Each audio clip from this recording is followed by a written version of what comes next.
My Oklahoma Sooners going into week 1 of the Brent Venables era. A lot of people had questions about what this was going to look like, how this is going to be. Man, it's fine. It's fine. I felt like Nate Diaz looking at this 45-13 win over UTEP going, I'm not surprised, all right? Dillon Gabriel looked like a dude, 15-23, 253 total yards, 3 TDs. Eric Gray rushed for 101 yards on 16 carries. For me, though, the most important stat, nobody turned the ball over at OU. Nobody. It's great. Ball control, you limit UTEP to 316 yards of offense. You limit them to 13 points a game. You hand Brent Venables the game ball, and that man got emotional in the locker room. He was speechless as Joe Castiglione handed him the football for the first win of his career as a head coach at the place that he loves the most. I could hear a pin drop when that happened. Very, very excited to see what the Brent Venables era looks like. And there's lots to improve on here, right? We're going to get to see Billy Bowman get better at playing that safety position. We're going to see Dillon Gabriel get better at finding Marvin Mims, Theo Weiss down the field. And we're going to get to see that offensive line get better at running the football. I think that it's going to be a lot of fun to be an Oklahoma fan this season. All right.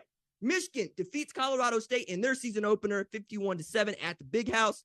We still don't know who the hell the starting quarterback's going to be for week 3, but it didn't look like Cade McNamara did a great job of saying that it's going to be me. That even said, J.J. McCarthy came in there for a couple zone reads, but nothing that we could really pull on. I was more impressed with the defense than I was the offense, quite frankly. I mean, I know Blake Corum is good, and I know Roman Wilson is good, and I know Donovan Edwards is good.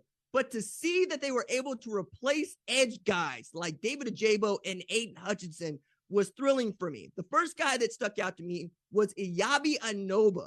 So Iyabi Anoba comes from Tennessee Tech as a grad transfer, but you know his name because he was a 5-star edge player at Alabama, kicked off the team for all sorts of team infractions, got himself together at Tennessee Tech, and then slyly is on Michigan's roster August 18th, just a couple of weeks before the season kicks off, and he has a sack of Clay Millen in this game to announce himself. And on the other side, we have big Mike Moore, 6'6", 292 pounds, but so athletic that defensive coordinator Jesse Minter had him in a 4'9". That means standing up at an outside linebacker position on a second down as they're going to attack their air raid. That is how athletic that man is and how special he is, to say nothing of how special his sister is. She is a grad assistant for Michigan on that team this year, the first woman to ever be a grad assistant at Michigan football. Congratulations to her and the Morris family. I'm excited to see how that defense continues to develop, because as much as putting up 51 points on Colorado State in year 1 with Jay Norvell can be impressive, it's more impressive to me that you were able to keep the lid on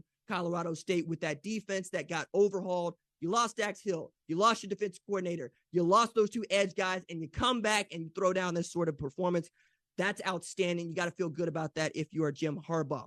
Thank you for watching the #1 college football show. Please remember to subscribe to the channel and like this video so that you don't miss any of the best college football coverage in America.